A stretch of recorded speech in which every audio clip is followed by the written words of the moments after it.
Hello, welcome, जय हिंद, नमस्कार सभी साथियों को। स्वागत करता हूं सभी का इस यूट्यूब चैनल पर। साथियों, शिक्षण विधियों की 100 टेस्टों की जो सीरीज चल रही है उसमें आज आपके लिए पेपर नंबर 68 लेकर आया हूं। देखिएगा, शिक्षण विधियों का यह जो पेपर है लेवल 1 के लिए और लेवल 2 के लिए, चाहे पात्रता एग्ज़ाम हो या फिर रीट मुख्य परीक्षा जनवरी 2023 वाली हो, बहुत ही ज़्यादा उपयोगी है। साथियों, जुलाई के लिए बेस्ट तैयारी आप इस यूट्यूब चैनल से कर सकते हो किसी भी विषय की। तो चलिए शुरू करते हैं आज के इस वीडियो को। पहला प्रश्न देखेंगे, आपके प्रश्न संख्या 1। देखिएगा, 25 प्रश्न इस टेस्ट में आपको देखने को मिलेंगे। शिक्षण विधियों के प्रत्येक टेस्ट में आपको 25 ही प्रश्न देखने को मिल रहे होंगे। तो पहला प्रश्न देखेंगे, निम्न में से सबसे अधिक प्रभावशाली शिक्षण साधन होगा? चलचित्र, प्रदर्शनी, व्याख्यान और भ्रमण। तो इनमें से जो सबसे अधिक प्रभावशाली शिक्षण साधन है साथियों, उसका चयन आपको प्रश्न संख्या 1 में करना है। तो इसका सही उत्तर देखते हैं। आपके चौथा विकल्प जो है साथियों, भ्रमण वाला, ये सबसे अधिक प्रभावशाली शिक्षण साधन है। क्यों है? क्योंकि भ्रमण के माध्यम से छात्रों को प्रत्यक्ष अनुभव प्राप्त होता है। जो भी चीज़ें वो सीखते हैं, किस प्रकार से सीखते हैं? प्रत्यक्ष अनुभव के माध्यम से। अगर भ्रमण विकल्प में नहीं होता तो फिर चलचित्र आपका आंसर होता, लेकिन भ्रमण विकल्प में होने के कारण चौथा ही विकल्प आपके प्रश्न नंबर 1 में सही है। नेक्स्ट प्रश्न नंबर 2 की ओर बढ़ते हैं। आपके प्रश्न संख्या 2 है, अनुकरण विधि रचना के लिए उपयुक्त है? प्रारंभिक स्तर पर, माध्यमिक स्तर पर, उच्च स्तर पर और इनमें से कोई भी नहीं। तो साथियों, प्रश्न संख्या 2 में कौन सा विकल्प आपका सही उत्तर है? तो देखिएगा, दूसरे प्रश्न में राइट आंसर देख लेते हैं।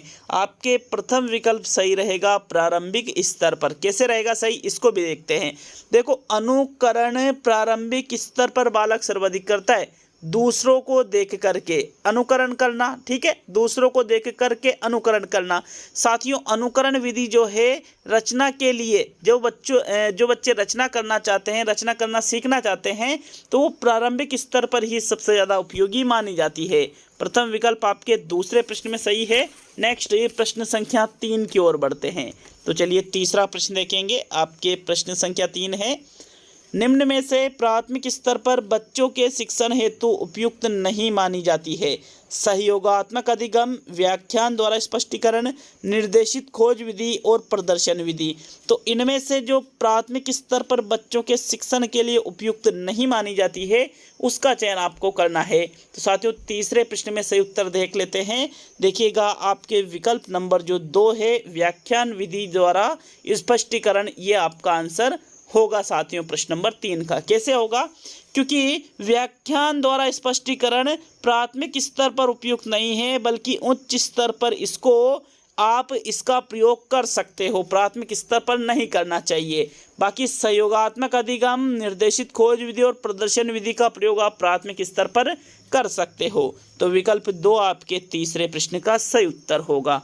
नेक्स्ट प्रश्न संख्या 4 की ओर बढ़ेंगे। तो चलिए चौथा प्रश्न, कौन सा गुण वस्तुनिष्ठ परीक्षण का नहीं है? वैधता, विश्वसनीयता, संपूर्ण पाठ्यक्रम का मापन और व्यक्तिनिष्ठता। तो साथियों, जो गुण यहाँ पर ऑब्जेक्टिव जो टाइप के प्रश्न होते हैं, मतलब वस्तुनिष्ठ परीक्षण, ऑब्जेक्टिव टेस्ट जो होते हैं साथियों, इसका गुण जो नहीं है उसका चयन प्रश्न नंबर 4 में करना है। तो चलिए चौथे प्रश्न का राइट आंसर देख लेते हैं। आपके चौथे प्रश्न में चौथा ही विकल्प सही रहेगा। साथियों, व्यक्तिनिष्ठता का गुण वस्तुनिष्ठ प्रश्नों में नहीं होता है।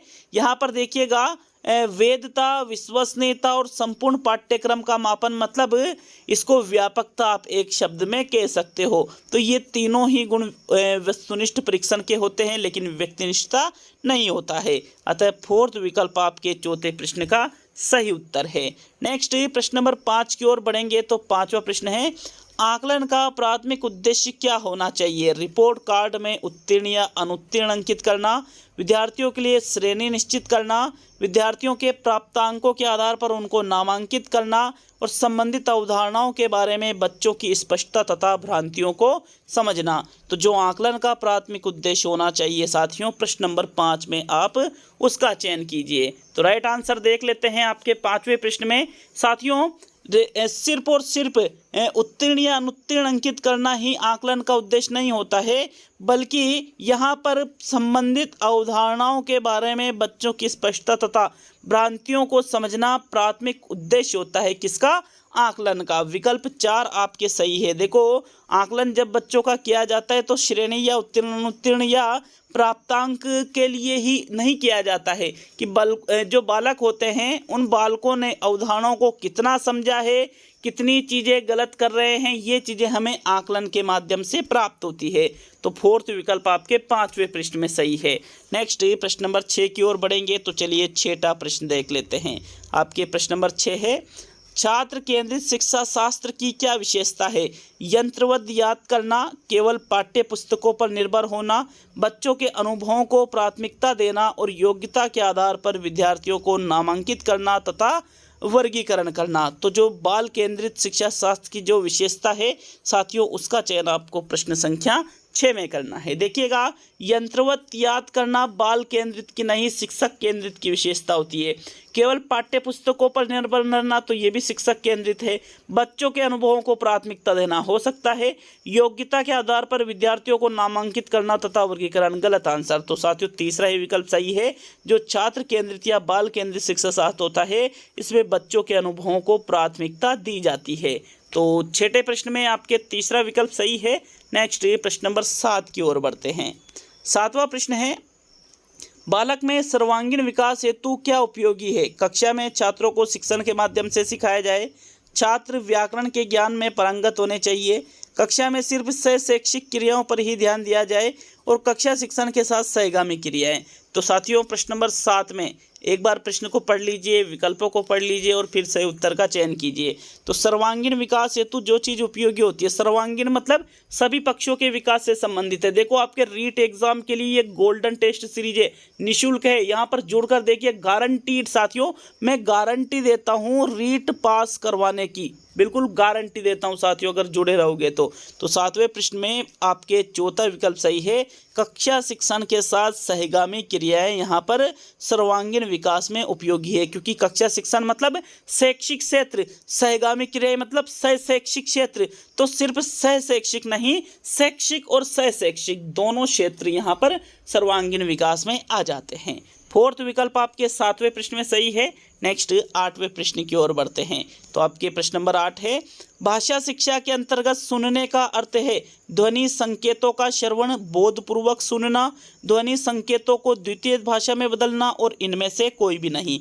तो जो भाषा शिक्षा के अंतर्गत सुनने का सही अर्थ आपको जिस विकल्प में लग रहा है, वो उसका चयन प्रश्न नंबर 8 में करिएगा। साथियों, सुनने का अर्थ सिर्फ और सिर्फ श्रवण नहीं होता है। श्रवण नहीं, बल्कि जो चीज़ हम सुन रहे हैं उसका अर्थ भी हमें पता होना चाहिए। इसीलिए 8वें प्रश्न में यहाँ पर कौन सा विकल्प सही रहेगा? बोधपूर्वक सुनना। बोधपूर्वक मतलब समझकर सुनना। क्या होगा? समझकर सुनना। तो सेकंड विकल्प आपके 8वें प्रश्न में सही है।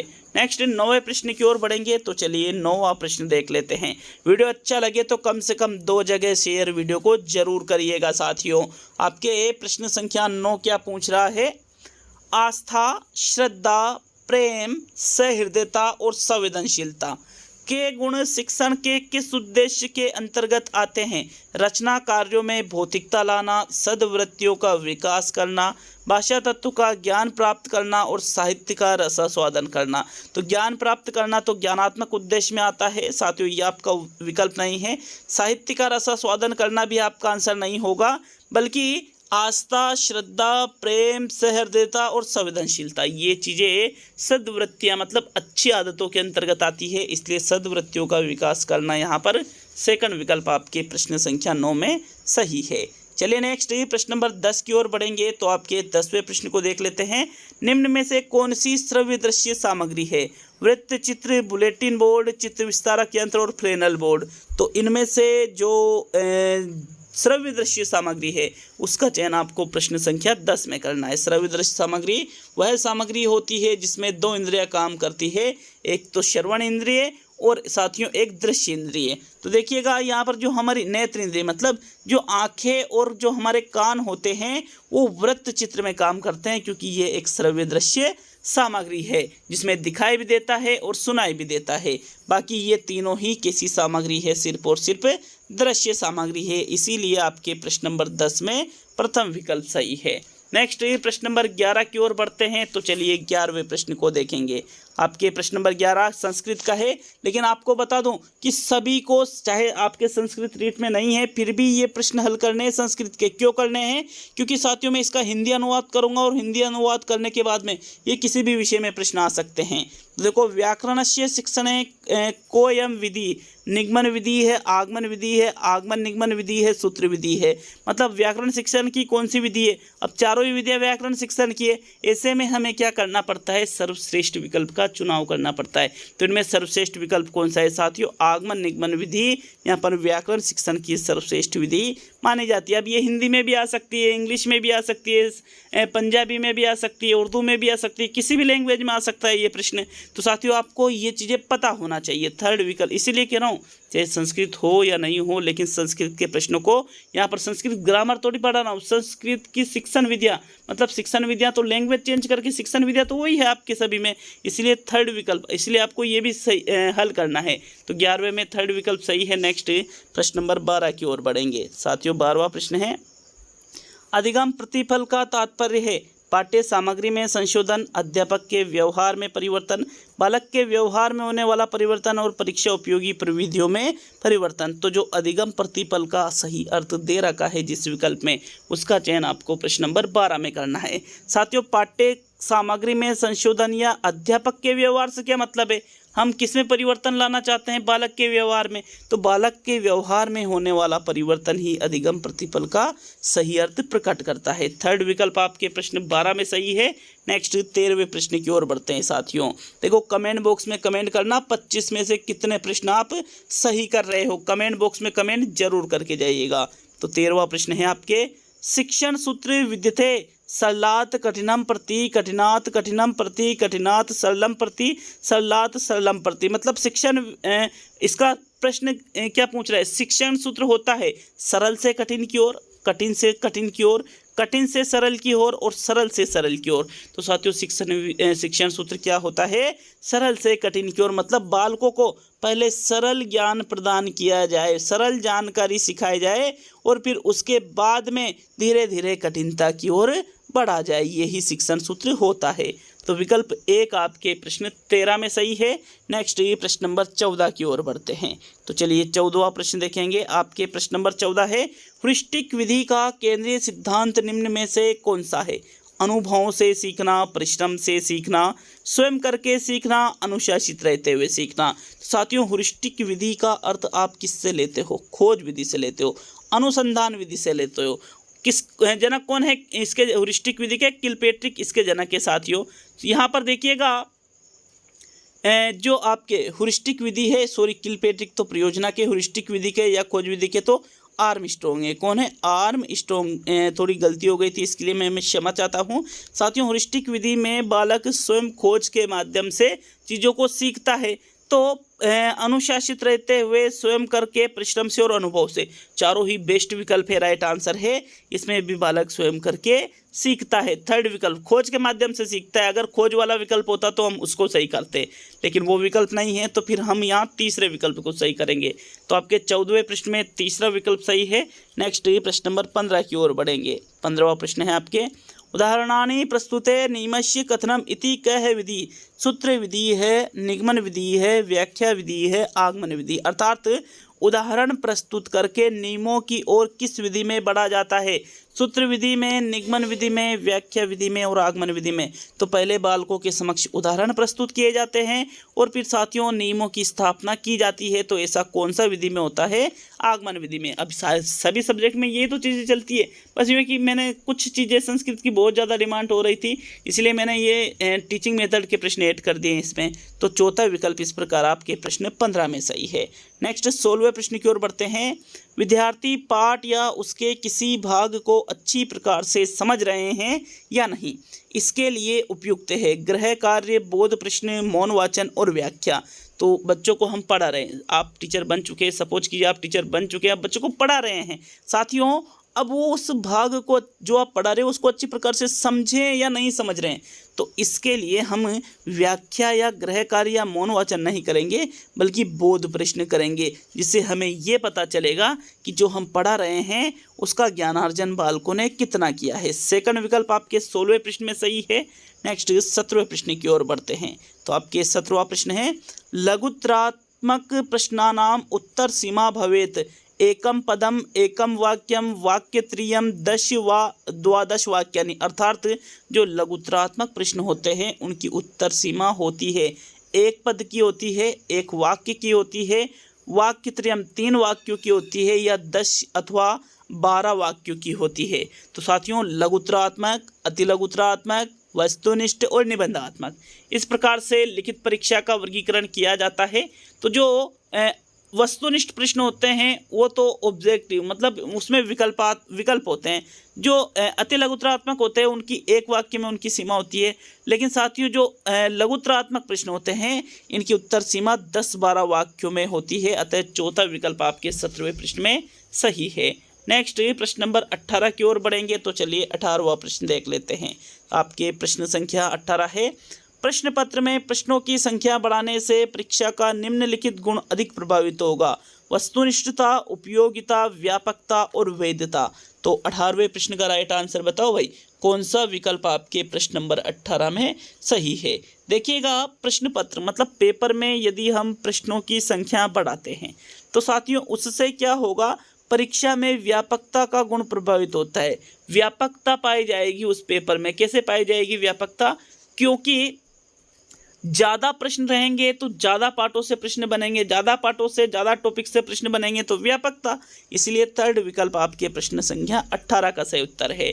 नेक्स्ट 19वें प्रश्न की ओर बढ़ते हैं। तो आपके प्रश्न नंबर 19 है, साक्षात्कार है का परीक्षा आयोज्यते, वस्तुनिष्ठ परीक्षा है, मौखिक परीक्षा है, निबंध रूप परीक्षा है, निदानात्मक परीक्षा है। अर्थात जो साक्षात्कार का आयोजन किया जाता है ये किस प्रकार की परीक्षा होती है? वस्तुनिष्ठ परीक्षा होती है, मौखिक परीक्षा होती है, निबंधात्मक परीक्षा होती है, या निदानात्मक परीक्षा होती है? तो साथियों, साक्षात्कार हम आमने सामने बैठकर के लेते हैं, और देखिएगा मौखिक रूप से साक्षात्कार लिया जाता है। अतः कैसी परीक्षा है साक्षात्कार? मौखिक परीक्षा के रूप में इसका आयोजन किया जाता है। सेकंड विकल्प आपके 19वें में सही है। नेक्स्ट प्रश्न नंबर 20 की ओर बढ़ेंगे। तो आपके 20वां प्रश्न है, नवीन प्रश्नों को हल करने के लिए सबसे उपयुक्त विधि कौन सी है? आगमन विधि, निगमन विधि, संश्लेषण विधि और विश्लेषण विधि। तो नवीन प्रश्नों को हल करने के लिए जो सबसे उपयुक्त विधि है उसका चयन आपको प्रश्न संख्या 20 में करना है। बताइए साथियों, कौन सा विकल्प आपके सही है प्रश्न नंबर 20 में? तो जब भी ऐसा प्रश्न आता है आपके एग्जाम में, नवीन प्रश्नों को हल करने के लिए सबसे उपयुक्त विधि कौन सी है, और विकल्प में आपके आगमन विधि दे रखा है, तो बिल्कुल आगमन विधि नवीन प्रश्नों को हल करने के लिए सबसे उपयुक्त है। आगमन विधि सूत्र स्थापित करने के लिए सबसे उपयुक्त है। साथियों याद रखिएगा। तो प्रथम विकल्प आपके 20वें प्रश्न में सही है। नेक्स्ट 21वें प्रश्न की ओर बढ़ते हैं। तो चलिए 21वां प्रश्न देखेंगे। आपके 21वां प्रश्न आपसे क्या पूछ रहा है? मूल्यांकनेन छात्रस्य पूर्णतया किं मापयितुं शक्यते? वैदुष्यम, चातुर्यम, व्यक्तित्वम और पार्थिव्यम। तो साथियों प्रश्न नंबर 21 में यहाँ पर बात की जा रही है कि जो मूल्यांकन होता है यह छात्रस्य पूर्णतया किं मापयितुं शक्यते, मतलब छात्र की किस पूर्णता का मापन करता है? वेदों का, चतुरता का, व्यक्तित्व का और प्रातिभ्यम। तो इनमें से कौन सा विकल्प आपके 21वें में सही है? साथियों यहाँ आपके विकल्प नंबर जो 3 है, मूल्यांकन के द्वारा छात्र के व्यक्तित्व का मापन किया जा सकता है। विकल्प 3 आपके 21वें प्रश्न में सही है। नेक्स्ट 22वां प्रश्न देखेंगे। आपके प्रश्न नंबर 22 है, संश्लेषण विधि द्वारा सूखी घास से तिनका निकाला जा सकता है, परंतु विश्लेषण विधि में तिनका स्वयं घास से बाहर निकलना चाहता है। यह कथन किसका है? थॉर्नडाइक का, स्पेंसर का, आर्यभट्ट का और प्रोफेसर यंग का। तो साथियों यहाँ पर देखिए, संश्लेषण और विश्लेषण दोनों एक दूसरे की पूरक विधियाँ होती है। और यहाँ पर संश्लेषण विधि में क्या होता है कि सूखी घास से तिनका निकाल सकते हो संश्लेषण में, लेकिन विश्लेषण में खुद तिनका बाहर आ जाता है। तो ऐसा जो कथन है संश्लेषण विश्लेषण के संदर्भ में कहा गया है, प्रोफेसर यंग के द्वारा कहा गया है। किसके द्वारा कहा गया है? प्रोफेसर यंग के द्वारा बहुत ही इम्पोर्टेंट परिभाषा है साथियों ये संश्लेषण विश्लेषण की, तो इसको विशेष तौर पे आपको याद रखना है। 22वें प्रश्न में आपके फोर्थ विकल्प सही है। नेक्स्ट ये प्रश्न नंबर 23 की ओर बढ़ते हैं। तो 23वां प्रश्न देखेंगे, वर्णो उच्चारणेन शिक्षणं कस्य नियमित प्रशिक्षणं भवति? स्वर यंत्रस्य, श्रवणेन्द्रियस्य, घ्राणेन्द्रियस्य, स्पर्शनेन्द्रियस्य। अर्थात वर्णों का जो उच्चारण किया जाता है, वर्णों का उच्चारण शिक्षण जो किया जाता है, इससे किसका प्रशिक्षण? तो वर्णों का उच्चारण कर रहे हैं साथियों, वर्णों का उच्चारण कर रहे हैं तो स्वर, घ्राण, स्पर्श और श्रवणेन्द्रिय। तो साथियों 23वें प्रश्न में जो राइट आंसर है यहाँ पर उच्चारण करना, यहाँ पर स्वर यंत्र के अंतर्गत आता है। विकल्प नंबर 1 आपके प्रश्न नंबर 23 में सही है। आप स्वर यंत्र से, जो स्वर यंत्र होता है उसका प्रशिक्षण उच्चारण के माध्यम से कर सकते हैं वर्णों के। फर्स्ट विकल्प आपके 23 में सही है। नेक्स्ट 24 की ओर बढ़ेंगे। शिक्षण की चक्रीय योजना का अन्य नाम है हर्बर्ट उपागम, मॉरिसन उपागम, RCM उपागम और एलन उपागम। तो साथियों जो शिक्षण की चक्रीय योजना है उसका आपको अन्य नाम बताना है प्रश्न नंबर 24 में। आज का सेकंड लास्ट प्रश्न है। देखिए किसी प्रश्न में अगर 1-2 प्रश्न में आपको कहीं कोई त्रुटि नज़र आती है तो बिल्कुल कमेंट बॉक्स खुला है साथियों आपके लिए, आप अपने विचार जरूर प्रकट कीजिएगा और ये टेस्ट पेपर आपको कैसा लगा ये भी जरूर बता कर जाइएगा। 24 में जो राइट आंसर है, शिक्षण की जो चक्रीय योजना है इसको HC मॉरिसन के द्वारा दिया गया था, अतः इस उपागम को मॉरिसन उपागम के नाम से भी जाना जाता है। आपके 24 में सेकंड विकल्प सही है। अब आज का अंतिम और 25वां प्रश्न देख लेते हैं। तो आपके प्रश्न नंबर 25 है, इकाई योजना के जनक है? कौन है इकाई योजना के जनक? हर्बर्ट है, जॉन ड्यूवी है, किलपेट्रिक है या HC मॉरिसन है? साथियों हर्बर्ट की तो पंचपदी है, जॉन ड्यूवी ने करके सीखना बताया है, प्रयोजना विधि किलपेट्रिक ने दी है और इकाई योजना किसके द्वारा दी गई है? HC मॉरिसन के द्वारा दी गई है। अतः इकाई योजना के जनक भी कौन है? हेनरी क्लेव मॉरिसन या HC मॉरिसन इकाई योजना के जनक है। विकल्प 4 आपके 25 में सही है। तो आपके ये कंप्लीट होता है साथियों पेपर नंबर 68। अब आपके यहाँ पर 32 टेस्ट आना और बाकी है आपके शिक्षण विधियों के, तो बिल्कुल निश्चिंत रहिएगा। अभी 32 टेस्ट में एग्ज़ाम से पहले आपके पूर्ण करवा दूंगा। मिलते हैं नेक्स्ट वीडियो में। बहुत बहुत धन्यवाद वीडियो को पूरा देखने के लिए।